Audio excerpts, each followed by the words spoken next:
Hello, amazing parents and caretakers, and welcome to the Pumped Up Parenting Podcast. I'm your family empowerment coach, Celia Kibler. I'm a mom of a blended family of 5 kids. I'm a grandma of 9 kids, an author, a teacher, a speaker, and a consultant with over 40 years of training and real-life parenting experience. I'm here to offer you practical, doable tips, strategies, and techniques that will pump up your parenting skills and create peace, love, and laughter throughout your family. In addition, I'll be interviewing some great humans that are on a mission to make your life a better, happier, and healthier life. So let's not waste any time and get started with the next episode of the Pumped Up Parenting Podcast. Thanks for listening. Hi, everyone, and welcome to another episode of the Pumped Up Parenting Podcast. Today, we're talking about something that is truly important and means a lot to me because I always need help with this, frankly. So the guest I have joining us today is Ed Vargo, and he is the founder of 2 companies. Both companies focus on growth and development for women. Burning River Advisory Group for Women is a company that is for women that want to find a trusted partner to join them on their personal finance needs and journey. EnlightenHer is another company that is more hands-on and helps women take a friendlier look at finances with a financial coach that teaches, guides them, and really gets them on a successful personal journey. So that's what we're talking about today. That's what so many of us need. And often this happens in the world of divorce or separation when now you're on your own, but it doesn't have to be. So many women need it on just their path of life because they may not have ever, taken an interest in it or been taught anything about it. So Ed Vargo's here to teach us. So welcome, Ed. Thanks for having me. I'm excited you're here and I'm excited to learn from you. As I said, everything that you say, I'm going to take to heart because I too have never been so great at finances. So if you would, just at the beginning of this conversation, if you would just, number one, tell us how the listeners can reach you in case they have to go early. They may not be able to stay for the whole time. So let's tell them right off the bat how they can reach out to you. And also, how did you get on this path? What made you decide I need to help women more than like just the general public? Sure. So the easiest way to reach us would be to go to EnlightenHer.com. And there's a ton of good information on there, some ebooks and some work, white papers and things of that nature. So I'd say you can just, in the comments section, contact us, go to EnlightenHer.com. I'd start there. And then I do have another company called Burning River Advisory Group. But I would start with EnlightenHer. It's the easiest way to get into our system. As far as how I got into this or how I got to focus on working with women, it was an evolutionary thing. It wasn't like I started out with this idea that we're going to come out and be this champion for women. We grew into the role over time. But I think what caused that, it seems pretty obvious looking in hindsight how it happened. It really is. It started with my mother, and I'll get into that in a moment, and it ends with my 5 daughters. And so I have 5 daughters who are ages between 19 and 26 right now. And so when I started this career about 25 years ago, they were all, well, I didn't have them all at that point, right? We were just starting our lives with these little kiddos. And it became easy to gravitate to that world because, of course, my mind and my focus was on these 5 little, girls running around. And as a financial advisor, we can't choose how we want to operate and really engage with the world. And it became a natural extension of caring for these young ladies in the way that I was to taking that sort of same mindset into the work that I did every day. And when it started with my mother, what I really realized is that, as a financial advisor, a financial professional, we're in a position to really guide and help shepherd women along in their financial lives, but it's really more than their financial lives. It's just their lives in general. And I think all good planning, all good financial planning really starts with what are your value system? What are your goals? What are you working towards? What does this money need to do for you?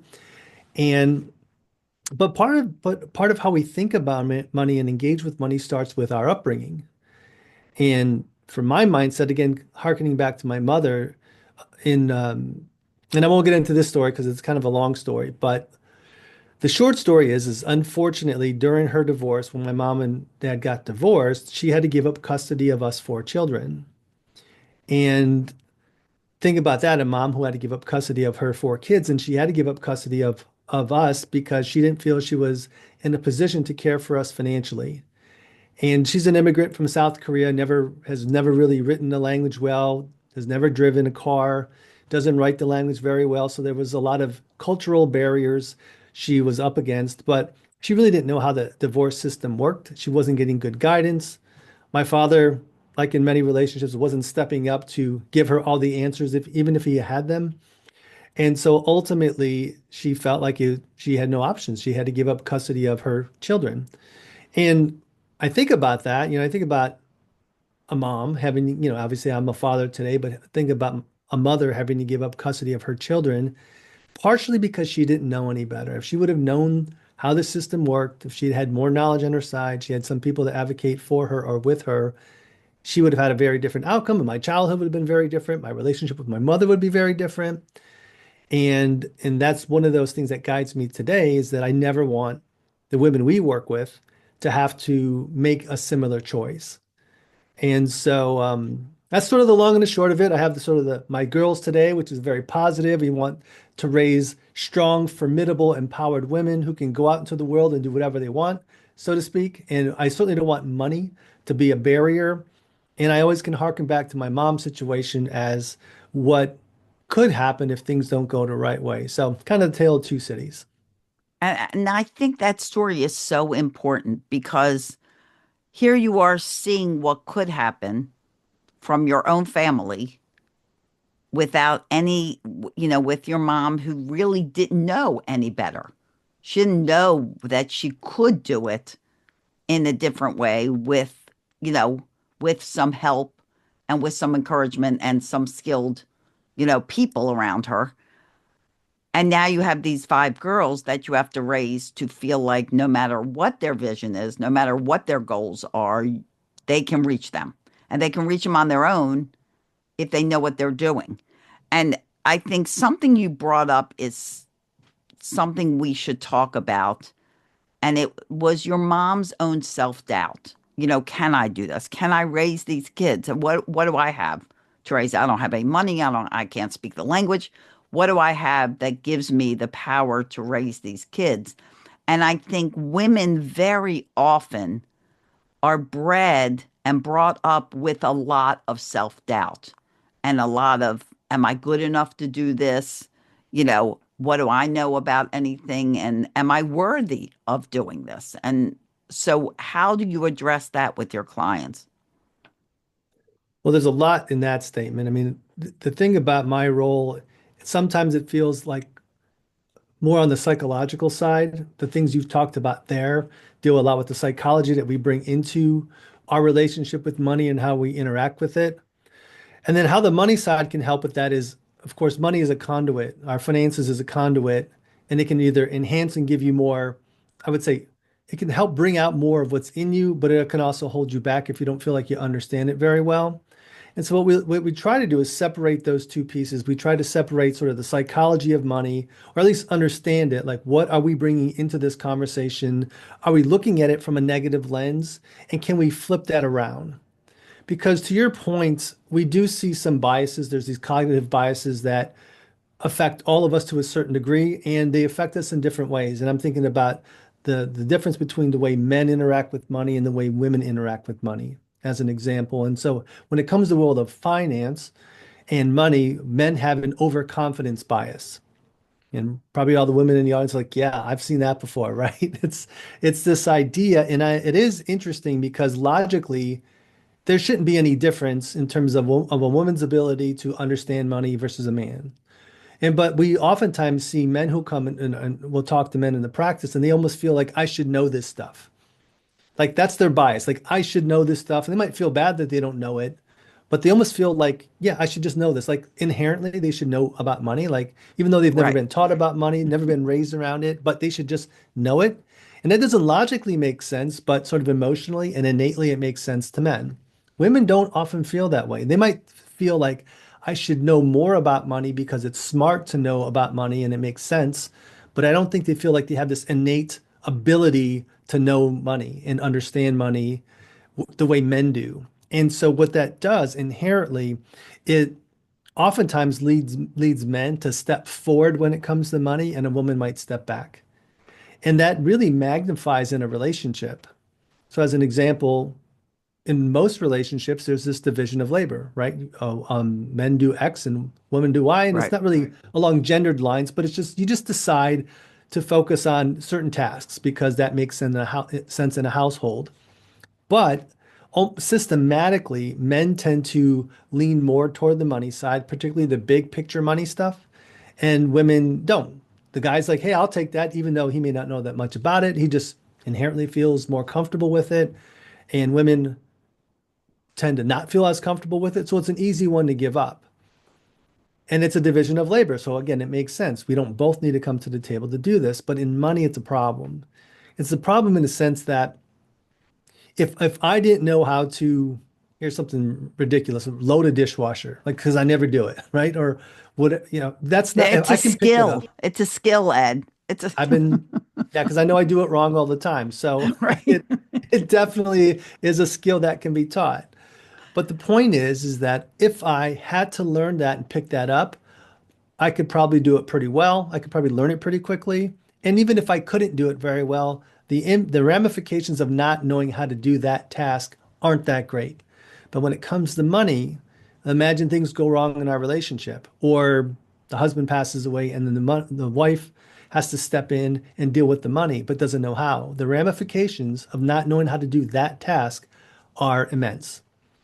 And so that's part of the problem with this, with money, women in money, in my opinion, is there's just not as much engagement.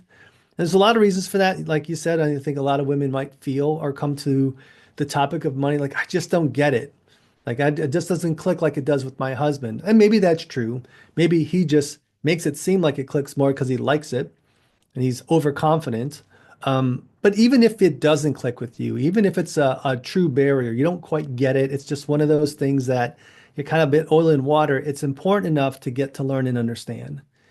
It's not a nice to do, it's a must do, in my opinion. And that's the way we're really trying to change the conversation around money with women.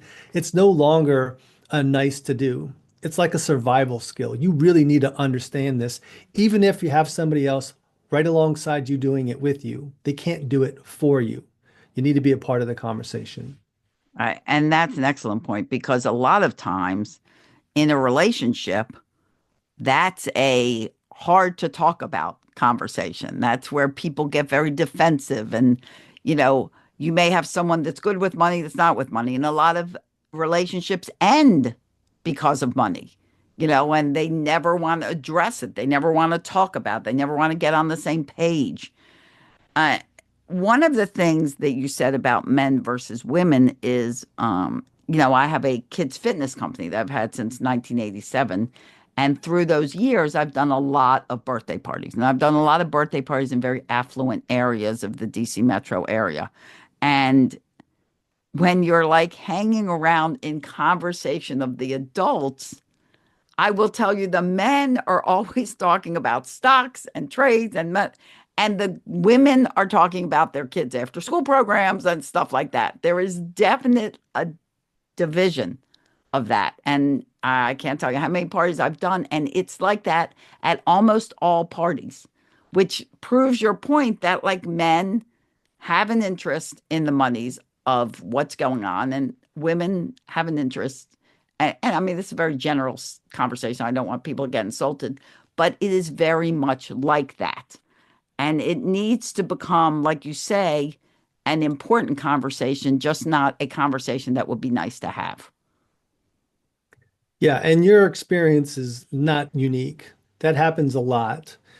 And again, there's been studies done. This, why is that? Why do men engage with money more than women? Why do women have more of an aversion toward it? Why are the financial literacy rates higher for men than women? And from a psychological standpoint, it's been shown that this, and certainly the data suggests this, that women have a greater tendency or gravitate towards people, and men have a tendency to gravitate towards things, which, if you think about it, why are there so many female nurses? I mean, no one's forcing somebody to be a nurse. No one's forcing men to be engineers. And yet there are far more male engineers than there are female engineers, and far more female nurses than male nurses, because nursing is about people and engineering is about things. So naturally, there is this tendency, this sort of dichotomy there. And that's kind of an innate thing. And so money is a thing. The way Yeah. we think about money, the way we engage with money, at least how it's classically done, is about money equals things. The stock market is a thing. And so there's that natural barrier that women bump up against when it comes to engaging with their money that men don't. The other thing is the dialogue, or the language of money is very masculine. Okay, the language of money was created during a time when men had all the money. They did the jobs. They were the only one, the sole breadwinners. And so you basically had this industry that grew up with men talking to and selling to other men. So naturally, they're going to use male language. They're going to use imagery that resonates with men. That's the language of money today. So things are much different in the financial world, right? Women have far more economic power now, so more so than ever. Not, I don't think on par with men yet, but they're getting there as far as that goes very rapidly. And in many cases, women make far more money than their male counterparts. But that barrier, that language barrier around money, so the talk around money, general talk around money doesn't resonate with women. It just doesn't. It does resonate with men, and partially because of its history. Right? There's nothing Right. misogynistic about that. That's just the way it evolved. And so what's unlikely to happen is that the the language of finance is probably not going to evolve fast enough for more women to adopt it than women can try to change the way they think about money and engage with money. Does that make sense? Like Yeah, this, yeah, absolutely. it's going to be hard to do that. So, I mean, we're trying to do that. When we engage with women and the way we talk to women about money, we do it from a very different lens. Women like when we talk about money from the context of, what will this money do for me? What will it gain for me in my life? Will it allow me to educate my children? Will I not have to work forever? Will I be able to be more safe and secure in the neighborhood and the environments I want to be in? Do I have enough money to enjoy life? Men, not that they don't like those things, but we can go to a man and talk to him very differently and say, hey, the rate of return on your investment was, 5% more than the S&P 500. Look at this chart. Like, so, and here's how much money you have versus you had last month. Those conversations don't land with women like they do with men. But the vast majority of advisors are men talking to other men in the way I just described. They talk about rates of return, they talk about the focus on the money, and they focus less about what the money will do for them. You have to flip that script entirely for talking to a woman. And there is definitely awareness in the financial world, like the people on Wall Street, they're smart. I mean, they're very smart people, very well educated. But part of their own success is working against them because it's working right now. They're having these same conversations. They're talking to the men because the men are raising their hands, and there's no reason to change. They're Why upset the apple cart if it's doing well? And for us, it's different because the way we do planning and the way we work with clients, it's not just focused on the investments. It's really focused on the holistic look at what this money will do for me. And that's how we evolved into working primarily with women, is that we started having the conversation in that way. And then women naturally gravitated to us because we were talking about money in the context of, hey, what can this money do for me in my life? Right. And how is it going to help me? And that's where the engagement comes in. And then, of course, if you have a couple coming together, hopefully there's some conversation back and forth and it just kind of carries things forward. But it is a challenge, there's no question. Yeah. Do you find when a relationship ends in like a divorce or a separation, do you find that more women are like, well, now I need to learn, like where they might not have before? Do you find that that brings more women to to you to work with because now they're like, whoa, now what do I do? Yeah, well, naturally, when you're in crisis mode, it's one of the few things that breaks that inertia. So that inertia, kind of like inertia is an object in motion stays in motion, or an object at rest stays at rest. And so if your inertia is sort of a negative inertia, you're at rest. It's really hard to, any type of inertia, it's hard to break. It's like an old habit, really hard to break that inertia. Well, a crisis will break that inertia. A crisis, like a divorce, will force that person to do something. So the sense of urgency goes way up. And the problem with that is you need a crisis to break that sense of urgency. And who wants to do that in a time of crisis? So someone loses their spouse, crisis. Those are the things where it motivates people to action. The idea is to try and not have something so dramatic as a crisis befall you before you take action, but it's really hard to break it. Yeah, but naturally, people are forced to make decisions. They're forced to have to engage with their money. The problem is they're under duress. They're under a tremendous amount of stress. If they don't get the right type of advice from the right people who are not just well-intentioned, but competent, they're at a major disadvantage, especially in a divorce proceeding where you're kind of pitted against the other side. And it's one of the reasons we got into the divorce arena the way we did and the way we engage with it now is because we just kept seeing so many women coming to us, even with divorce, having had representation by an attorney with these bad financial settlements. It's like, how did you come to this conclusion? Like, help me understand. And we had to make a decision. It's like, we either are going to have to accept this is just the way it is and then pick up the pieces, or do the heavy lifting, do the hard work, and then get on the front end of it. And let me tell you, it's much harder for us as professionals to get on the front end of divorce than to pick up the pieces on the back end. And that's counter to what women, where women are going through. But it's much better to be on the front end, right? Because we can craft a better settlement. We can help women fight for better outcomes. And that's my mother, right? So it would have been Right. much easier to come in afterward and say, okay, here's where you are. We can't do anything about the past. We just have to move forward. That's clean, easy, but it's really hard for the woman because there's a lot of things that she gave up that she'll never get back. Right. So easy for the advisor to pick up from there. And every advisor is much happy to go. And this is not negative. I'm not criticizing the industry, but it's much easier to come in after when the dust is settled and say, okay, here's what we need to do moving forward, clean slate. Much harder, but way more effective. If I could have gotten to my mother earlier and had difficult conversations, had difficult negotiations, but if we did that, she would have come out with a much better outcome, a much better starting point to pick up to start this next chapter of her life. So we're always trying to get anyone to create their own, to break their own inertia, to create forward momentum, even if it's a small step, to learn to engage, to recognize this is not a nice to do, this is a much to do. And you don't have to learn it overnight. You don't have to become a wizard at this stuff.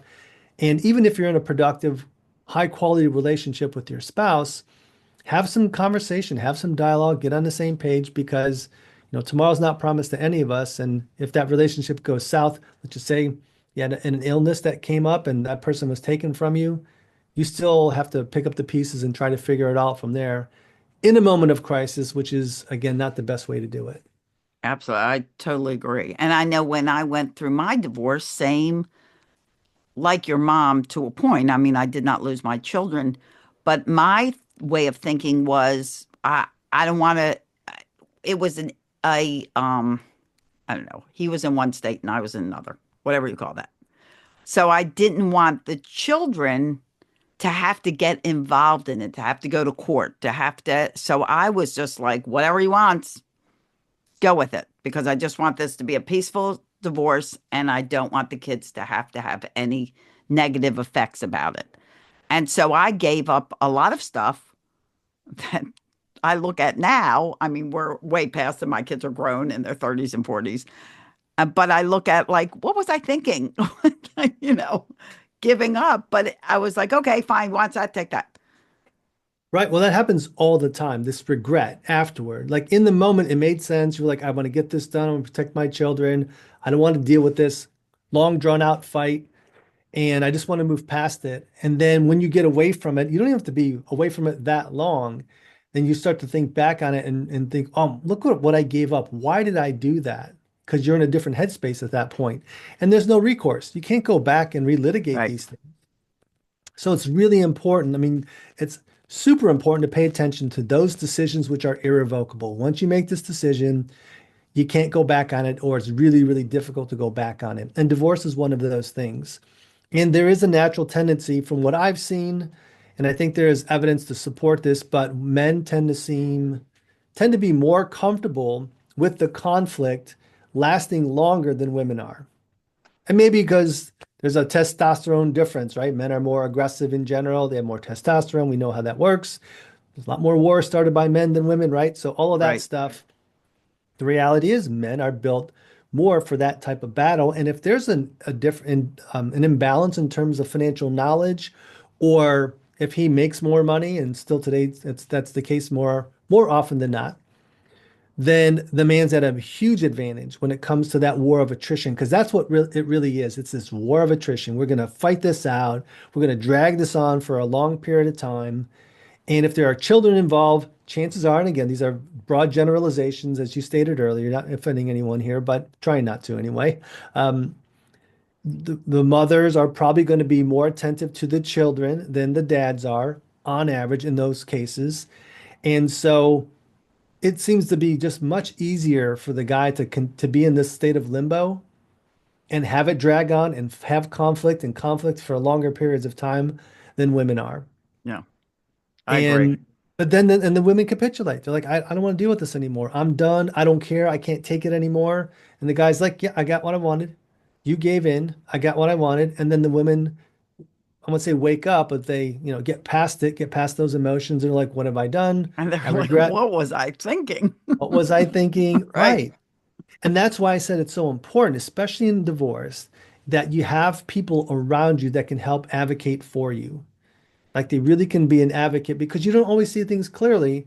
And in divorce, it's really hard because it's probably the most emotional, It is. certainly one of the most emotional times. And it's not like if you lost your spouse, that's emotional, but you're not pitted against anyone else. Right. Not like I'm not in a battle against someone else. In divorce, you kind of are. And the other psychology about divorce, which works against women, is that they want to still see the good in their ex-husband. And maybe there's a lot of good there. And so I've heard this more often than not is like, well, he wouldn't do that to me. He's going to take care of me. I know we have our differences. We don't belong. We're good friends. He still cares about me. He's gonna give me the house. He's so nice to give me the house. I don't have to, because the woman tends to want a house more than the men do, which could be a terrible decision. And it sounds like he's being generous and really does care about her in this, and maybe he does. But what does he know about what you should get? Right. Because financially, it may not be the best thing for you to get the house. So there's that whole I want to believe the best of him, but and then you start believing him, and then you get past that, and like then it's like again, what was I thinking? I thought he was being generous and magnanimous, and not acrimonious by doing all these things for me, and it turns out it was terrible for me and good for Yeah. him. Again, I'm not saying men There are a are lot out of there. surprises. Yeah, and I consider my divorce to have been very healthy for everyone involved, especially my children. But it's still, like you say, the hardest thing you'll ever go through. It is like, doesn't matter where it is on the scale of healthy, not so healthy, it's a hard thing to go through. right, right, absolutely. And so if you're going to do it, and and there's a lot of reasons obviously to do it the right way. So you don't have to celebrate it per se, but there is a fairness when it comes to splitting of assets, that it's a business transaction in its purest form, legal process with a kind of a business transaction mindset. If you could take that into those conversations, it strips away some of the emotions around it, and it can help you keep a clearer head. But it's hard regardless. I think having a good team in your corner, a good professional team and a good personal team in your corner, and you just always have to take what the other side is saying with a grain of salt. Because even in the best of cases, I'll go back to this where the husband says, like, I really do want to make sure you're fine. I don't want this to be an acrimonious thing. I want this to be as harmonious for a breakup as this can possibly be. But it doesn't mean he knows what's best for you. Right. And that Exactly. happens all too often. And the woman wants to believe it, right? She wants to believe that. And maybe it confirms what she thinks, and she's ignoring all kinds of advice, or she doesn't get the right type of advice. And again, like I said, that that shows itself later. Um, and it comes up with the house a lot. Women want the marital home. They want the home that their kids were raised in. They want continuity, safety, and security. But a house that has a $300,000 value is not the same as a 401k plan invested in a stock portfolio that has a $300,000 value. Those two things on paper look the same. They sound the same. In the legal courts, they are the same, but I'm telling you, financially, they are not. They're anything but the same. And that's where you can really hurt yourself. You scratch one itch and you create a much bigger problem somewhere else. That's a great point because you would think that's the same. I would think that's the same because I don't know anything about, finances. But Yeah. so I want to move to your girls because you have five girls and you want them to, be wise about money and, and understand how they can, be independently, you know, um, stable and financially ready for whatever comes their way or whatever goals they want to meet. So what do you recommend to parents how they get their kids understanding, you know, the conversation of money, the language of money? It's, I think it's a process that's borne out over really their childhood years, the development over a number of years versus like sit down conversations. So the first thing is if you're talking, don't be afraid to talk about money in front of your kids. And you want to talk about money in the right way. You don't want to complain about money. I think we want to talk about money in a positive way. Talk about it like it's a tool. Like, because that's all money. To me, money is a tool just like any other tool that's out there. It just happens to be the most powerful tool on the planet. It really is. That's why money is so sought after, is because it's fun. It's one of the most fungible things you could have. And fungible means you can readily turn it into something else. So I have like this Yeti coffee mug here. Probably cost 20 bucks, right? Right. But it's not that fungible. I can't turn it into a whole lot of things. I just can't. Planter, maybe a makeshift planter, or it can hold a beverage. Not too many things, but what can I turn $20 into? An endless amount of things. There's so many things I can turn that $20 into, which is where money gets its power from. Now, money in and of itself is inert. It doesn't mean it doesn't have a positive connotation or a negative connotation. It's neutral. And so if we talk about money, this is growing up, my father talked about money in a very negative way. And that was his defense mechanism. He was a blue collar steel worker, worked hard all the time, but was terrible with money and always blamed people with money. So it turned out his failures with money were morphed into people with money are bad because he didn't have it, because he didn't want to think of himself as bad. And so the rich people were bad people because they had money. All they cared about was money. That's how he twisted it in his Right. A mind. lot of people think that way.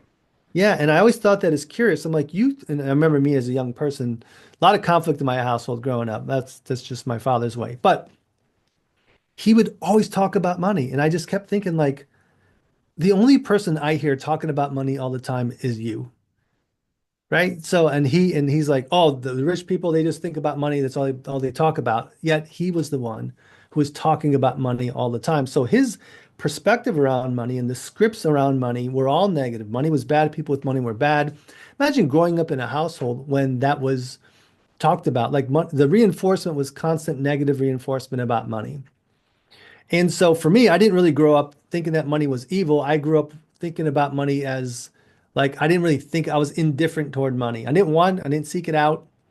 It wasn't a positive thing, but to me, it was just like probably something I was never going to have. So why bother focusing on it? It was a twisted way of thinking about it. Well, my point is, and to your question, I think when we talk about money, let's talk about money in a positive way. Talk about it as a tool, as something that can be harnessed for good or bad. You can have a tool that's, used for positive reasons and for negative reasons, and that's how money is. Now, and again, you don't have to share sensitive stuff. You don't want to share how much money you make. That's fine. Although, but talk about money in front of your kids, even if you have money. help them understand that it's not there's not an unlimited supply of money. I think in more affluent households, sometimes parents are afraid to say no because they might feel like that's a negative, like kids shouldn't hear the word no, or they might feel like they're not successful if they're the kids, we can't afford it. That's kind of the other side of that. Right. If you have a lot, good money, you're like, I don't want to tell my kids or make it appear like we don't have any money because I don't want them to think like telling their friends that we're poor, Right. that kind of stuff. So there's a lot of psychology with money. There So is. so kind of honing on your question though, what I would do is talk about money in a positive way. And then as they get older, you want to give them their own money. They need to hold money and understand where money comes from. So in our household, we never paid allowances. Everybody had to kick in. They had anything that was for the household that benefited the household. Everybody had their chores. Everybody had to do Good. their part. But if I wanted my kids to do something that, let's say, was for me, say I wanted them to wash my car, that's not a household thing. That's an Ed thing. That's a dad thing. Exactly. And so then I would pay them to do it. And I might pay them generously or not, whatever. Doesn't matter how much you pay them, but they have to have their own money. And then they would use their money to buy things that were above and beyond what the household might provide, that I as a parent would provide. So if they wanted to go out to the movie, if we went to the movies and I took everyone to the movies, I would pay for the tickets. But if they wanted some snacks, they love these Dippin' Dots or something like that, like Right. I'm not going to buy that. But if you want to use your own money for that, you can use it for that. So they Exactly. need to work for it. They need to understand money comes from work. It doesn't come from the bank of mom or dad. Right. They need to work for it. They need to realize that it's a limited resource, and they will if they have their own dollars. And then we need them to spend it on stuff and make that decision in real time. And then give them some coaching and say, like, hey, I know you have, $40 after your birthday. You got, some money from grandma. You have $40. That's all the money you have. Do you really want to spend, $10 of that on this thing? You have to recognize that you only have 30 left. So, and then, but you back off and you say, do what you want to do though. So you can provide some guidance, but you don't tell them how to spend their money. Exactly. That's what I think. Let them learn. I had another guest on my podcast years ago. We were talking about money, the conversation around money. And she did something that I thought was really great. And I suggested this to my daughter because they travel a lot, that they're currently in the Grand Canyon, but they are always traveling. And she said that when they would go on trips, they used to sit down with their kids, give them a budget. This is how much we have to spend. Now plan the trip with that money. And I thought, oh, that's such a great idea, because like you say, do you want to spend $10 on this and only have $30 left, or what? Really look at where this money's going. And you were talking about your dad. And for my dad, he grew up during the Depression. So money was like, you had your money. You didn't trust the stock market. You didn't trust these places that were going to crash and lose all your money. So it was like, I remember he got robbed when he was a kid. And I remember him telling us never carry cash, never carry cash, just credit cards. And then we all got in trouble with our credit cards because we all carried credit cards. That's all we carried. And, so it's also like we're talking about with your parents too, what they've lived and what the environment was around money when they grew up. And it's it's a big conversation and it's an important conversation. And I really appreciate the fact that you do this and you help women to do this through your practice. It's great that you do that. Yeah, well, it's very much needed, and it is a big conversation. It's much bigger than most people think. I think most people who consider hiring a financial advisor or even a financial coach, because those two things are different. But if you're hiring a financial advisor, you think that that person is going to sit down and talk to you about the intricacies of finance, these esoteric things that only financial whiz know, think about stock market and all these different formulas. And that's partially true. I would say most of my job though is sitting down and talking to clients about what what do they want this money to do for them in their life? How are they engaging with their money? As an example, if you tell me that education for your kids and providing a good start for them is really important to them, to you, and you're not putting any, and you're you have enough money to put aside, right? I'm not saying you're rubbing two nickels together or you're struggling to get by, but you have enough disposable cash where you can put some money towards, say, their college. See, college is really important, their education is really important, and yet they're not putting any of their money toward it. I'd ask them, I'd say, well, do you see that there's a disconnect here? You're telling me this is your number one goal, and yet you're not doing anything toward that goal. And so tell me, why is that? And they never really think about it. Like, well, that is a disconnect. There is something misaligned. If my value truly is education for my children, then I should be aligning my money with that goal, with my values. And so often we find this misalignment between values and goals, what they say is important to them, and what they actually do. And it's not obvious to them that that's the case. It's obvious when you look at it from that lens, but it's not so obvious when you're living your life juggling all these different things. And it's not a judgmental thing. It's just saying, hey, if this really is important to you, then can we course correct and get your dollars to align with those values? On the other hand, maybe you're just saying that because you think that's what you should do, right? Maybe like I think I should be putting money towards college because that's society says, Right. judges us for that's what we should do, but I really don't believe that. Or it's not worth it for me. Maybe I grew up in a household where my parents paid nothing for me, and I think my kids, I turned out fine. Here's something. I turned out fine, so my kids should, do that too. Fair enough. Then Right. then say that, own it, but don't tell yourself this little lie that says education is really important to me and yet spend your money in a different way. Just own that decision, whatever it is. But you get to decide that, and then just make sure that whatever you decide, your dollars are lining up with it. But that has nothing to do with the traditional hiring of a financial advisor, right? That's all psychology and behavior driven, and not driven by your MBA at Wharton or your CFP or anything like that. Exactly. And and there's so much guilt and disappointment in yourself and like, why didn't this happen? Or, I feel guilty that I didn't do this. There's so much mindset around it all that I think, like you say, a financial coach, what you do with Enlighten Her is you kind of get through that so you can move on to, successful money management. Yeah, and I think what we do is we knock down some barriers.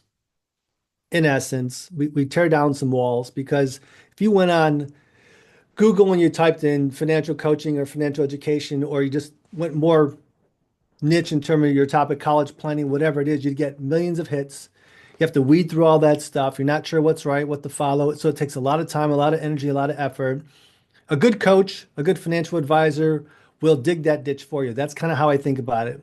Part of my job is digging ditches, and digging Yeah, ditches is hard. It's doing all the research, it's figuring it all out. That's the hard work. Once you have it figured out, it's pretty simple. For us, we've dug those ditches. We know this stuff in and out. And so if you come to me, I had a lady come in today. Her father passed away. She has what we call sudden money. She had never thought she'd have these dollars, and she doesn't know what to do. And so that's what I said. Look, we've dug all these ditches. I looked at her case, and I could probably tell her within a half hour, a dozen things that she should do, lock, stock, and barrel, because I've been there before. I know that case without knowing her yet. I mean, I don't know it to the full extent, but for her, the hill that she has to climb, or that ditch that she has to dig to get all that knowledge and extract it, it's going to take her forever if she can do it at all. And so there is I mean, I know I'm biased in saying this, but finding the right support, whether it's a financial coach, which is more about, okay, knock down some walls for me. I know you've dug these ditches, point me in the right direction and let me go. It's like, we're going to coach you up and then let you go. That's good coaching. I don't need somebody to do it for me. A good financial advisor, on the other hand, is a different way of engaging with people, and that person says, I appreciate knowing what to do, and I don't even want to do it myself. I just want to focus on other things, and I'm going to hire you to do that stuff for me, so I have to engage with this as little as possible. Fair enough. That's a whole different way of engaging with money. But in either case, not that you have to hire a financial coach, or you could do the ditch digging yourself. There's plenty of tools out there. There's online courses. You could spend the time to try and learn this stuff. To me, though, whatever you decide, do it yourself, get a financial coach, hire a full-fledged comprehensive financial advisor. You just can't do nothing. You can't just keep your head in the sand and think of this understanding of money as this is a nice to do. I don't believe that at all. I'm becoming much more adamant in my conversations around this. I really think that's what has to happen to move the dials. When I talk to my girls, that's how I would describe it. I would say, look, this is not a nice to do. You can't, it's not like, oh, it'd be nice if I knew how to cook, or it'd be Right. nice if I knew how to, cut the grass, or it'd be nice if I knew how to whatever. That's fine. You need to know this stuff. It's a survival skill, and it's taking this tool and maximizing its usage, which is just going to help you in every other area of your life. There's very few things like that in your life that have that impact. Your physical health is one of them. And I think your intellectual capacity, your education, and your skill set, those are fungible, right? Those are very powerful in our society. And money, I mean, no one would vilify your education. No one vilifies you for having good physical health, but they do vilify you if you talk about money too much. Or if Right. you said money's a big priority in my life, people start to look at you side eye like, really? You think money's the most valuable thing in your life? And I think it's the most valuable personal resource. It's not the most valuable thing in my life, but as far as a resource that I can take and harness, it is certainly top three as far as importance. If you have the right mindset. Right. If Right. you're going to do evil with it, well, then it could be the worst thing, but we're Right. going to assume people want to do Exactly. good. I agree. I agree. That just everything you've said, Ed, has been so helpful, and it's really hit home for me, and I'm sure it's hit home for many of our listeners. Your website is EnlightenHer.com. And if you could, like the advice that you've given is endless. And I hope everyone listening takes something, some piece of this to heart to motivate them. But if you could give them one more piece to somebody who's like, I really don't want to do this, I'm afraid of even approaching the topic. Is there one piece of advice you can give someone like that that's thinking, where do I begin? Well, I mean, the problem with money is that each person comes at it from a different place. So if you're a single mother, if you're married with children, if you're 60 years old and on the cusp of retirement, um, your view on the world is very different. Your view on money is very different. So I'm not trying to shirk your question. But what I would No, say that's is, right. yeah, the most important part of this is you just have to be engaged with it. You got to start somewhere. And I would just say, wherever you're at, take a step forward. So if you are comfortable with money and you're engaged with it, okay, ask yourself, well, is there something else I should be doing to that could enhance this? It could be maybe I should talk to my daughter about this. Maybe I should talk to my niece. Maybe I have my stuff done. I'm good with money. I'm very comfortable with money, but I guarantee you that person's going to have people around her that aren't comfortable with money. And so we're really we're starting to it's a campaign. I'm kind of letting the cat out of the bag a little bit. We're going to start this Go First campaign where we're really talking about women who go first, who can go first with money, have this conversation, facilitate, like you were saying, you go to these events at these birthday parties and the women are talking about their kids and these other things and the men are talking about money. Can you be the first woman that says, we're going to talk about money? Get a group of girlfriends together and talk about money. I don't care what the topic is, high level, low level, whatever. Even just talk about how you don't know anything about money. Whatever. Start the conversation, normalize the conversation.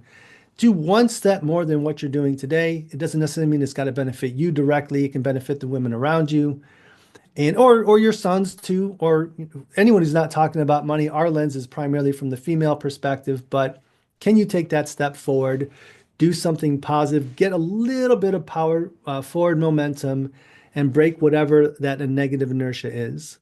I love that. I love that.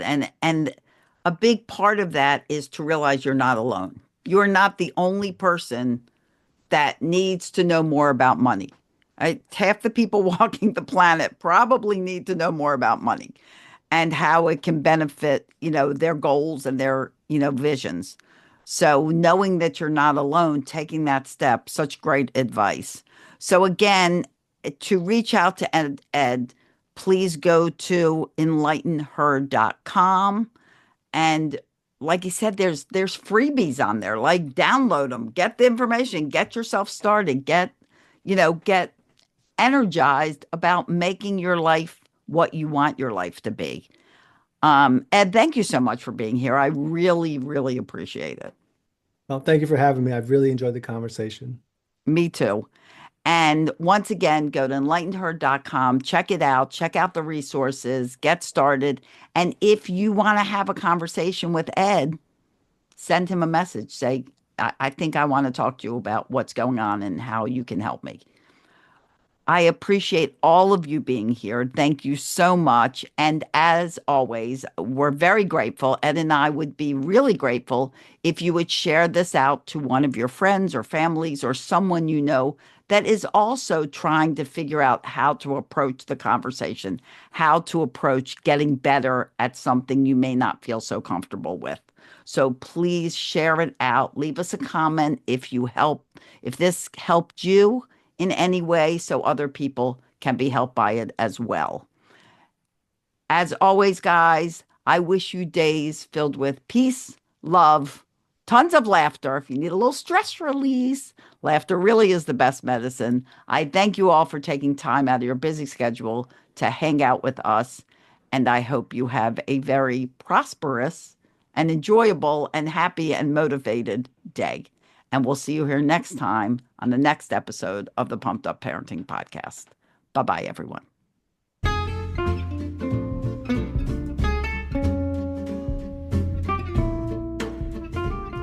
Thank you for listening to the Pumped Up Parenting Podcast. If this episode was helpful to you, please share it with a friend and leave us a review that will help others. Wonder why kids don't come with a manual? Well, wonder no more, because I wrote you one, and it's just won a wonderful Mom's Choice Award. Go to celiasbooks.com and buy your copy of Raising Happy Toddlers, as well as my children's books. I appreciate you being part of my mission to help 10 million parents stop yelling at their kids. Please be intentional and hug on those kids of yours. See you at the next episode.